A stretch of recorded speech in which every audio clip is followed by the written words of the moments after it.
The concierge, who was it? The diplomatic assassins barely glanced at the hotel concierge arranging fresh orchids in the lobby. Just another uniformed employee focused on hospitality details.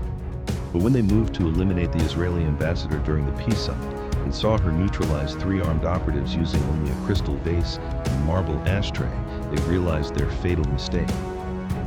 "Ma'am, step away from the violence," the lead assassin commanded. Then she prevented an international war in 4 minutes and 17 seconds. And what happened next stunned intelligence agencies across 3 continents. Welcome to Hidden Valor Stories.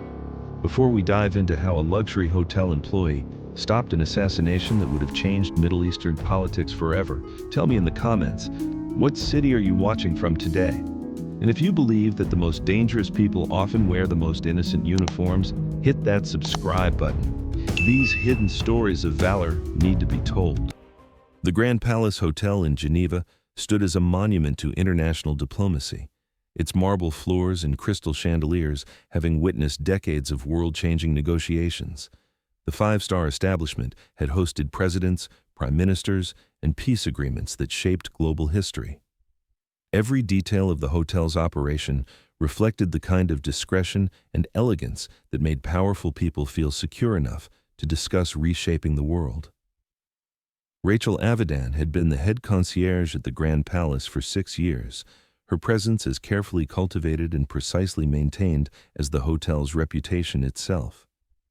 At 34, she possessed the kind of understated elegance that made her invisible to guests while being indispensable to their comfort.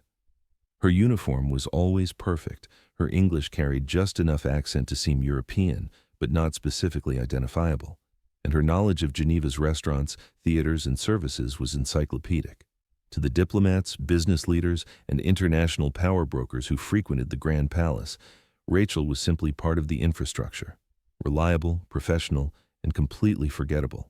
She arranged transportation, secured reservations at exclusive restaurants, coordinated private meetings, and solved problems with the kind of efficiency that made complicated people's lives simpler. What none of them knew was that Rachel's real name was Agent Rachel Martinez, and for 12 years she had been one of the CIA's most effective deep-cover operatives. Rachel's assignment at the Grand Palace wasn't coincidence. The hotel's role as neutral ground for international negotiations made it a perfect intelligence-gathering post. Over 6 years, she had collected information that had prevented 2 terrorist attacks, identified 3 arms trafficking networks, and provided early warning of a plot to assassinate the French foreign minister during trade negotiations. Her cover was so complete that even the hotel's management didn't know they employed someone whose real job was protecting the kind of people who shaped international relations. Rachel had built her legend meticulously, references that checked out through intelligence networks, a background that seemed boringly normal, and hospitality skills that had been honed during months of specialized training that most people would never know existed. This morning was different, though. The Middle East Peace Initiative Summit was beginning its final day, and Rachel's handlers had indicated unusual chatter from terrorist organizations that opposed any diplomatic resolution to regional conflicts. Intelligence suggested that multiple groups had coordinated to prevent the peace agreement from being signed, but specific threat details remained unclear. The summit itself represented 2 years of delicate negotiations between Israeli and Palestinian leadership, mediated by Swiss diplomats and supported by international observers. If successful, the agreement would establish frameworks for territorial boundaries, resource sharing, and security cooperation that could end decades of conflict.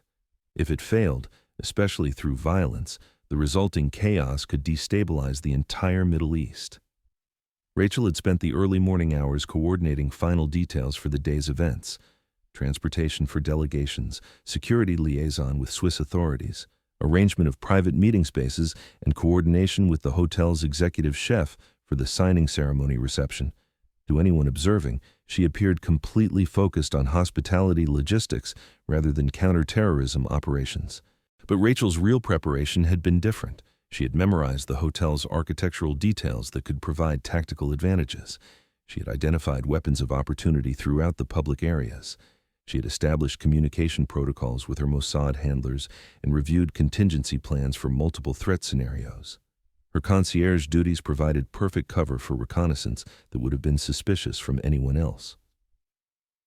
At 10:47 a.m., as delegations were gathering for the morning session, Rachel noticed something that triggered every alarm bell developed through 12 years of intelligence training.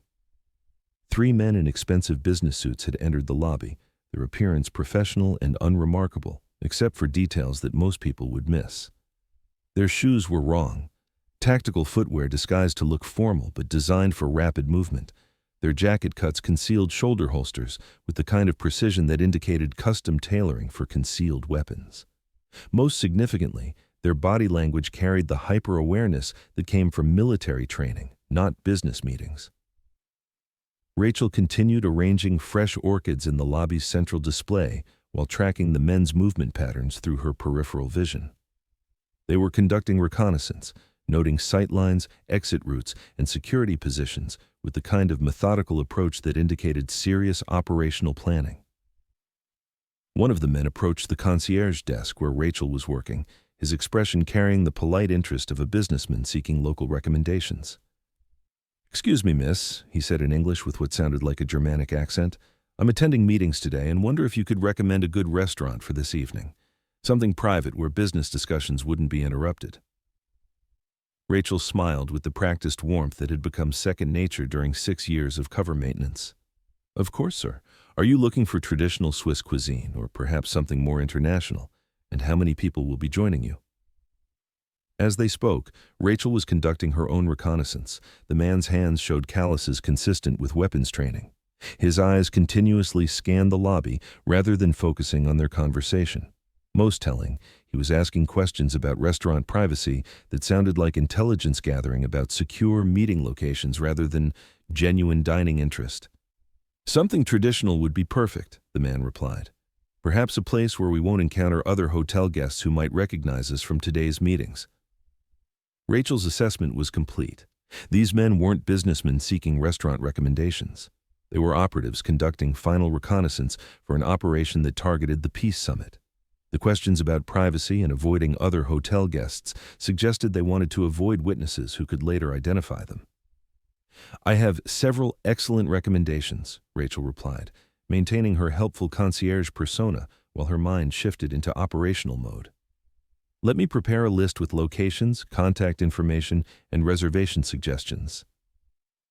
As she prepared the information, Rachel was actually creating detailed intelligence reports about the 3 men, their apparent operational focus, and the timing of their activities.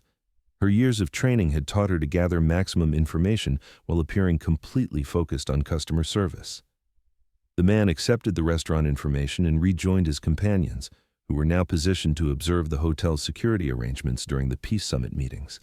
Rachel watched them through reflections in the lobby's polished surfaces while continuing her normal duties. At 11:23 a.m., Rachel's assessment was confirmed when she observed all 3 men receiving synchronized phone calls that lasted exactly 37 seconds. Professional communication protocols that indicated coordinated operational timing. Rachel excused herself from the concierge desk, ostensibly to check on arrangements for the afternoon reception, but actually to implement emergency communication with her handlers. The Grand Palace Hotel's basement contained service areas that provided secure locations for intelligence communications that couldn't be conducted from public areas. "Control. This is Orchid." Rachel spoke quietly into a communication device disguised as hotel management equipment. "I have 3 hostile operatives conducting final reconnaissance. Request immediate threat assessment and tactical support authorization." The response came within 90 seconds. "Orchid. Intelligence confirms coordinated assassination attempt scheduled for treaty signing ceremony. Swiss security has been compromised. You are authorized for independent action to prevent international incident. Rules of engagement are weapons free." Rachel felt the familiar surge of operational focus that she hadn't experienced for 6 months. Her cover role as helpful concierge was about to be replaced by 12 years of Mossad training in close-quarters combat, weapons improvisation, and counter-assassination techniques. She returned to the lobby to find the 3 operatives had positioned themselves strategically throughout the public areas. One near the elevator banks that provided access to the conference floors, another by the main entrance where delegations would transit, The third at a position that provided oversight of the entire lobby while maintaining easy egress routes. Classic assassination team positioning for a coordinated attack that would eliminate high-value targets while ensuring operational escape routes remain secure. At 12:15 p.m., the Israeli ambassador's delegation descended from the conference floors for the lunch break that preceded the afternoon signing ceremony. Ambassador David Goldstein was accompanied by his diplomatic security detail and Swiss protection officers, but Rachel knew that professional assassins had planned specifically to defeat conventional security arrangements. The attack began at 12:17 p.m. with precision that indicated extensive operational planning. The assassin positioned near the elevators moved first, producing a suppressed pistol from his jacket while approaching the U.S. Secretary of State's security detail. His intention was clearly to eliminate the protection officers before engaging the primary target. That was when Rachel Averted, luxury hotel concierge, ceased to exist.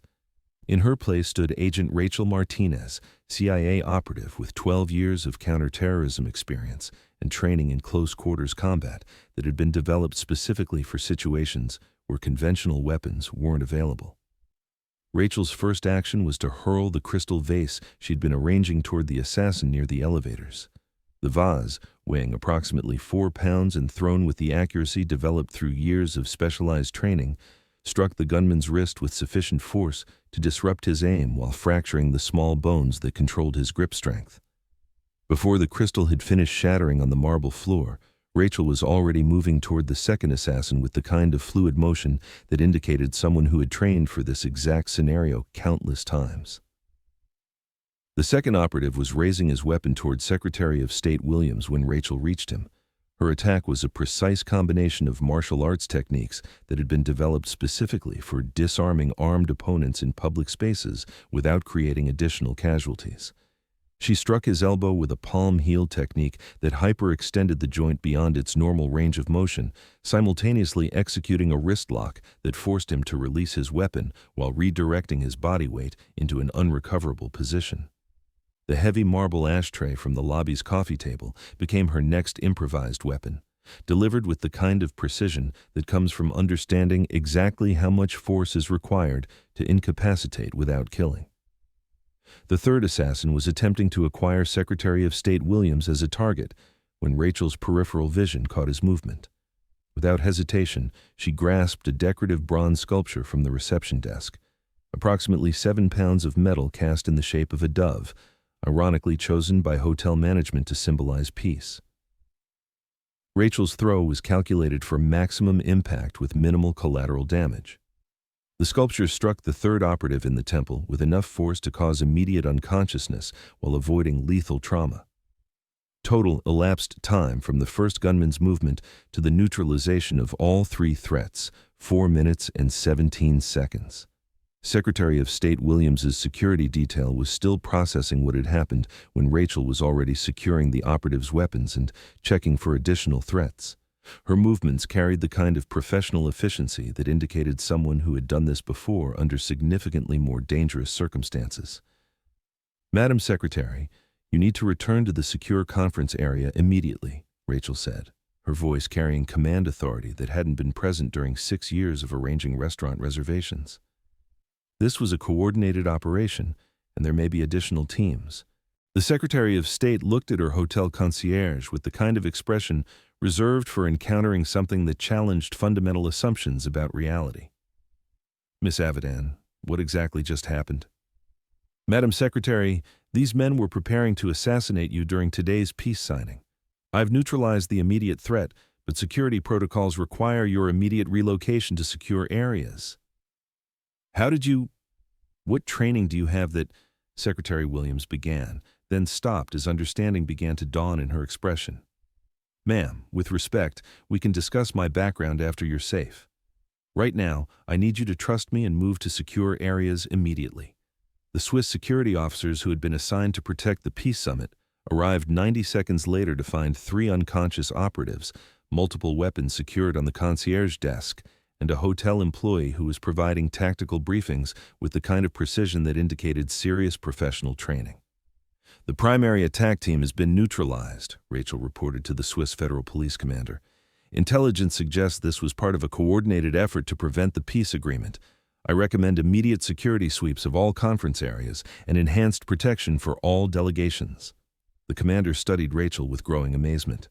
"Ma'am, what is your training background? Your actions indicate capabilities that exceed civilian hotel management." Rachel glanced toward Ambassador Goldstein, who nodded slightly. Professional recognition between intelligence operatives that transcended diplomatic protocols. "I have experience in personal protection and threat assessment," Rachel replied carefully. "Today's incident required immediate action to prevent what could have been an international crisis." Over the following hours, as Swiss authorities coordinated expanded security and intelligence agencies from multiple countries investigated the assassination attempt, Rachel's real background remained carefully classified. Official reports indicated that hotel security had detected and neutralized a threat through professional vigilance and appropriate action. But Secretary Williams requested a private meeting with Rachel that evening, after the peace agreement had been successfully signed under enhanced security protocols. "Agent Martinez," the secretary said quietly, using her real name for the first time. "I know who you are and why you're here. What you did today saved not just my life, but potentially prevented a war." Rachel maintained her professional composure. "Ma'am, I don't know what you mean. I'm a hotel concierge who happened to notice suspicious individuals and took appropriate action." Secretary Williams smiled. "Of course. And I'm just a diplomat who happened to be in the right place when a very professional hotel employee prevented an international incident. The peace agreement was signed that afternoon without further disruption. Intelligence agencies quietly coordinated to dismantle the broader network that had planned the assassination, using information gathered from the 3 operatives who had been neutralized in the hotel lobby." Rachel returned to her duties as head concierge, arranging transportation for departing delegations and coordinating final details for guests who would never know how close they had come to witnessing history change in the most violent way possible. 6 months later, Rachel received a small package with no return address.